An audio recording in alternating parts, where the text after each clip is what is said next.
American classic heritage. And today we're real fortunate to have Ed Nicholson over with his 1914 Model T Ford. Now this is what they call a depot hack. They used them back in the good old days to haul people from the depot to the hotels and to the stores and stuff like that, so they called them a depot hack. But you could have bought this 1914 Model T and with cabin chassis, and you could have put a whatever kind of body you wanted.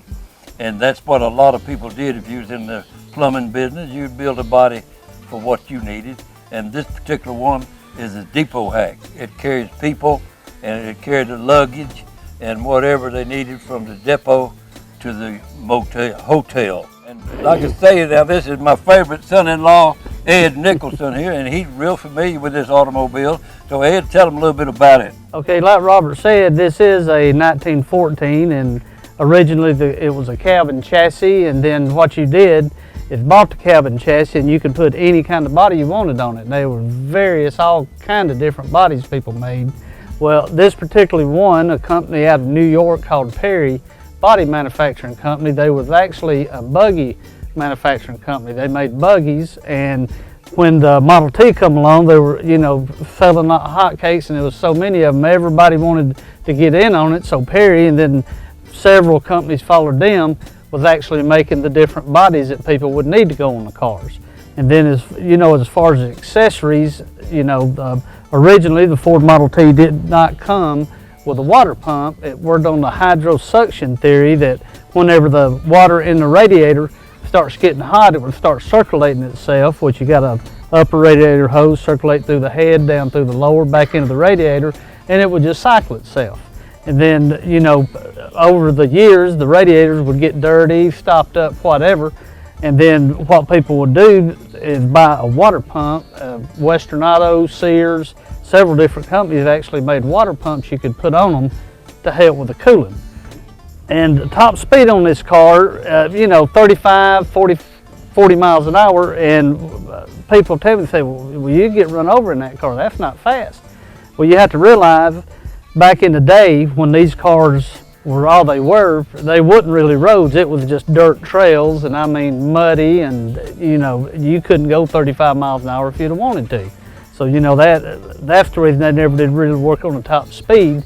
The only where you might get a road is somewhere right in the city, and they might have it bricked or something like that on the city streets. Like Robert was saying, my particular car does not have the carbide headlights. It's a unique accessory that actually runs off the battery in the car, and actually these are a aftermarket accessory of the day, and I forget the name of the company that makes them, but it's actually an electric headlight, which is a much improvement over the carbide headlight at the fact you didn't have to fill up your carbide bottle, keep it full to keep your lights running at night. Now also this car is hand cranked, where you actually start the car by hand.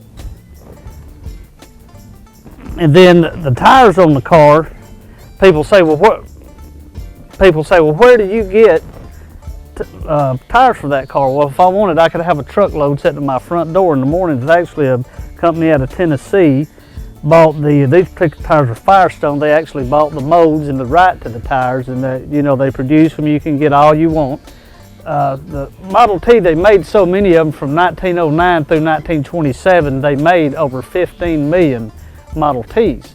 Well, still a lot of them around, and there's actually companies you can buy aftermarket virtually any part for this car that you would need for the running frame, except for the frame. And this particular car we bought back in 2002. Took us several years to get it restored and get it to condition that it's in now. And like Robert said, it's a lot of work to keep on top of them, but the good thing about these cars, you can be going down the road and pull up to get gas in the gas station or whatever, or go to the store And I mean, it's a big conversation piece. We don't go anywhere that people don't gather around it, you know, asking questions and telling the stories about their grandfather had one. You know, it just remarkable. People can be having a bad day and you could pull up to the store and immediate smile on their face. You know, just big conversation piece, a lot of history behind the car. People don't realize that you actually get in from the passenger side here. So the driver was the first one to have to get in. The reason they didn't have a driver's door on them because you got the parking brake lever and the horn and the, you know, it'd just be real hard to get in from the outside on the driver's side. And of course here you have your spare tire you carried on the fender well that, you know, back then the roads were so rough and the ruts and rocks and everything else, you know, people didn't have a lot of money. They just ran them until, you know, they basically would not hold air anymore. This right here, of course, is an aftermarket decorative item that goes on the top of your radiator cap. Behind it here, I can turn this around, you can see is actually your moto meter. What it is, it's just like a thermometer. As the water gets hot in the radiator, you start seeing the mercury, which is colored red, start rising up, and you can tell some fine writing print in there of how hot the engine is running.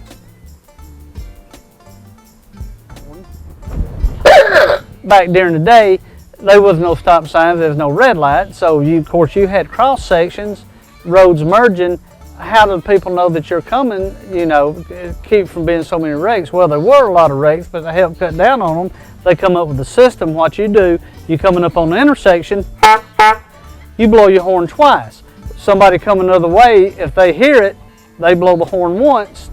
To answer you, you had the right of way because you blew first, and then it would be vice versa. So if you heard the horn blow twice, you would answer it one time, they would have the right of way. And then also you had your oogle horn here to where if you want them to be sure to hear you, you'd blow it like that. The regular touring cars, it's the cars that Ford put a body on, actually had a horn like this, and it's what they call a bulb horn, to where you just squeeze the bulb, there's your horn. This here was an aftermarket accessory. Several different manufacturers made them aftermarket. Most popular one being a klaxon. Well, it was a hand-operated oogle horn, which in the later years they come out with the battery-operated oogle horn with this here, like that. Okay, as Robert was saying earlier, this is a 1914 that, as you can see, is decorated with a lot of brass, while the brass actually came from the factory with the brass on it. And then it was the height of what they call the brass era cars, 1913, 14, around in there. Well, come 1916, World War I was about to break out, and they was wanting all the brass to support the war effort, you know, for the shell casings, bullet casings, you know, etc. So Ford actually in 1916, the only thing that was brass was actually the radiator, and then 1917 there was basically no brass on it. Everything was black painted steel instead of the brass. Now between 14 and 15, what they had, 14 you had the slick side hood here. Okay, 15 to help with the cooling, they come out that had louvers on the side of the hood. So if you're ever looking at a Model T that has a slick side hood, you know it's a 14 and before. And then if you had louvers in the hood, you know it was going to be a 15 and after. Okay, now we'll raise the hood here. Okay, as I was speaking earlier with the water pump, Ford never put a water pump on the car at the factory. This was a dealer installed accessory or an accessory you could buy through your local Western Auto, Sears, and mail order catalog was real popular back then. They actually had whole catalogs on, carried nothing but the accessories, different accessories for the Model T Ford. Okay, here the roads back then were so, I mean, you know, dusty, muddy. You had to keep the parts oiled on the car, suspension parts and all. Well, they come out with a little oil can here under the hood. It's handy for you to oil the front end, the different parts that needed oil. Another unique thing about the Model T Ford is it's got an oil pan on it, but also proceeds back the transmission, under the transmission, and actually the transmission uses the same oil that the engine uses to keep it lubricated. Now what you have instead of having an oil pump, what they had was what they called oil slingers. The oil pan real close up to the rods and the crankshaft, and what happened, it had what they called dippers that went on the rods, and as the engine was turning, it would actually sling the oil up and lubricate everything. So a lot different than the engines today, real complicated. These were real simplified, you know, just lasted for years. All right, I'm going to crank the Model T. Okay, retard timing all the way up. I'll give it just a little bit of gas. Switch on.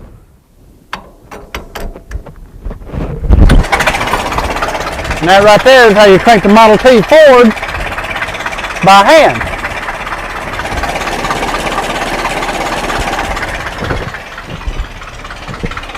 You have to come over. You can hear the difference in the engine when you advance the timing. Retarded timing to crank it, you can hear how it runs. Advance the timing, you see how it smooths it out. And like I say, accelerator, right like that. After you crank it by hand, you come over here, your timing is all the way up, retarded. You pull your lever down about halfway, that makes it smooth. Every Model T was different. You just had to get used to yours to find out where the exact sweet spot is. Like I say, accelerator. Okay, speedometer was actually, you could get them from the factory or you could get them aftermarket. You order it from the factory, you're going to have to pay a little bit more money for it. You order them aftermarket, not as much. Most people didn't want a speedometer because it didn't matter, there was no speed limits back in the day. Okay, here you have your ignition switch. Here you have your voltmeter. It lets you know how many volts your alternator's putting out, if it's charging or discharging. Okay, another added on accessory is the fire extinguisher over here. Sears, Western Auto, whoever, you could actually buy a fire extinguisher to put in because, believe it or not, like anything else, they could catch on fire. Here, as far as driving it, you got 3 different pedals. The difference between this and a modern car is you would think, as in modern cars, this would be the clutch. Actually, this is not the clutch. This is actually the brake. All right, not the brake. It is actually the forward gear. All right, here you have your brake. Here is your reverse pedal. Here is your low and your high speed transmission gears. All right, what you would do where the lever's at now is actually the parking brake in neutral.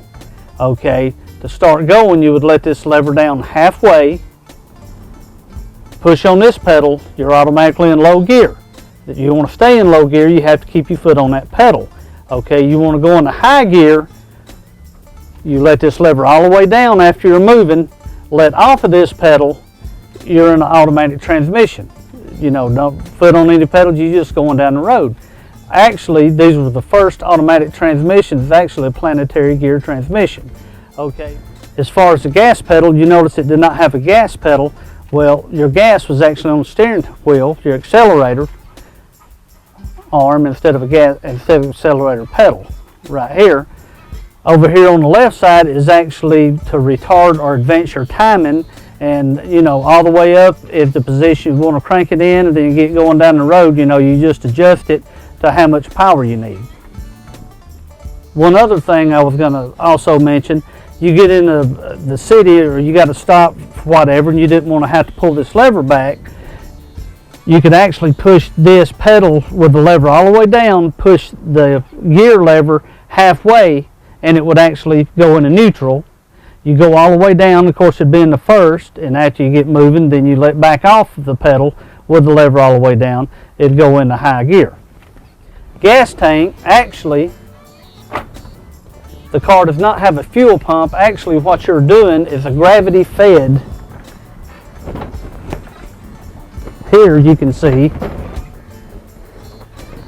is your gas tank. So you're sitting on the gas tank. If you had a fire, you're in trouble.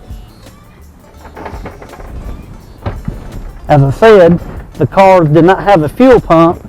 There's actually gravity fed. People talk about you'll hear people talking about to be back up a steep hill in a Model T because you had more power in the reverse. Well, that's not true. Actually, they would back up the hill because gas was so expensive back then. They would have, usually keep very little gas in it. You start going on the hill on the incline, your gas tank's back here, your engine's up above it. It's not going to gravity feed unless you got a completely full tank. Well, what people would do, you back up the hill. That way, the engine would be lower than the gas tank, and you would not run out of gas.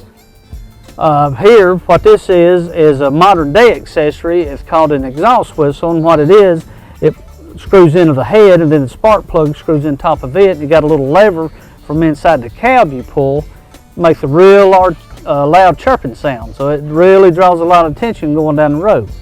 My particular car here actually has an electric starter, which Ford actually did not come out with until 1920, but we retrofitted it with an electric starter because it's a lot easier to start pushing a button instead of grabbing the handle out front and turning it. Okay, now as far as the wheels, again, I've got mine modernized a bit. The wheels that's on my car, they actually did not come out until 1923. They're just like the ones in 14, except the difference was you had a smaller front tire than the back tire. The tire was bigger. If you had a flat, you actually had to take the whole wheel off, and you actually had to break it down and change it right there, and that's the reason you didn't carry a spare, a full spare, for the simple reason you had two different sizes, and it's just too expensive to have the whole wheel. 1923, they come out with what they call the demountable rim. As you can see, you got 4 lug nuts, and then what happens when you get it jacked up, you take them 4 lug nuts off, you just pull the wheel and tire off, and the only thing that comes off is the silver part and the tire. This right here stays on the axle, so you don't have to fool with the axle nut or anything like that. That's the reason you carry a spare on the later model ones, and the reason I like it, if I have a flat, which I have had, 15 minutes, you got your spare on and you're going down the road again. Now the front, the Model T, none of them had brakes on the front. It's just a free spinning wheel. Now when we move to the back, again, I've got the later model setup on it. All you had back here was a parking brake. That's all these drums is for. When the lever I was showing you earlier is pulled all the way back, that's when it applies this brake, and that's a parking brake. I was talking about the brake pedal on the inside. Now what it is actually a transmission brake. You've got a band going around that planetary gear, and you got a drum in there, and when you mash on that pedal, it squeezes that band on the transmission, and that's actually what slows the car down. And you got a lining, of course, that goes on that band, and back in the day, the earlier models, they were made out of wood. The band was wood lined, and then later years they come out to where it was actually cotton on the inside of it, and that way it wouldn't metal to metal, but that was the actual way you stop the car. Usually the Model T, you drive it like it don't have any brakes because you don't have much. Okay, as I was speaking earlier, how you could tell the difference in between 14 and before and then a 15 and above car is on the hood with the louvers. Okay, another way you can tell is on the back fenders here, how these fenders come out straight. That's a 14 and before. 15, they started making the curved fender that would contour with the tire. Okay, another accessory, Ford never put them on the car, but again, it was an accessory. Bunch of different companies made them, was your luggage rack. It bolted on your running board here, accordion style, and that's what you put your luggage in. That's what they call the luggage rack. Today, we use them for luggage, or we'll use them for a cooler. Okay, now what I can do is actually take these advertising signs off, which don't take just a few minutes, and then you got a back seat, got a door over here on the driver's side back where people can get in, and then open air car all the way around, and then still have place in the back for the luggage or whatever. Well, actually you could get 4 people or 5 small ones. But now this 14, you might notice these real nice running lights on it right here. They are brass on the top and brass on the lid, and they run on kerosene. You put kerosene in the bottom, you open the top, and you light it with a match. You have a wick inside, and you light it with a match. It didn't show very much for your driving ability, but it showed keep people from hitting you. They may be coming with a horse and buggy down through there, and they won't need lights so they wouldn't run over you. So that's what they call running lights. And the headlights are carbide lights. And back in 1914, you would have a carbide tank on your running board, and it generates carbide gas, and it's also, you light it, you open that lens, and you light it with a match. And of course, it's got a mirror in the back that magnifies it some, and you can see somewhat, but not all that great, but they were better than nothing. And you know, of course, the wagon back in those days, they had to have a lantern on them so people could see them. Not so much for light, but so people could see them. And you may notice that this windshield on this particular car, the way they made it, they just made it go straight up. And of course, when you bought it from Ford, it didn't have a windshield at all. They just had the hood and the fenders and the running gear. So whoever would want it would build the body to fit their needs. So it's unique in that this one is in real good shape for 1914, and that's 101 year old to now, and been around, and Ed's kept it in real good shape. Okay, another thing back during the day they had, if you was going to see somebody, you'd put your cowbell on the axle there. And the reason for that is, you heard the old saying, I'll be coming with bells on, and what you would do, you going to see somebody, you put that on, the roads was so rough, bouncing, everything else, the bell would be ringing. Therefore, the people would know you were getting close. Okay, now the signs you see on the car here, of course, I work for Clorox Product Manufacturing Company, which the plant I work at is actually the bleach plant. We make all the home care products. And the signs here, Clorox was real interested in putting the signs on the car because Clorox was founded in 1913 and cars in 1914, so it was actually a car during the day, so they liked the idea of putting the signs on the car, and this was actually the logo and print of the day. Well, Ed, we really enjoyed you bringing your car over here today, and we all enjoyed it on American Classic Heritage, and you seem to know an awful lot about your car, and I know you're proud of it. It is a beauty, and I know you're proud of it and have a good time driving it around. But we thanks again for bringing it over today so we can show it to the people on American Classic Heritage, and we'll be seeing you next time. Yes, sir. Thank you, Robert. It's good to be here.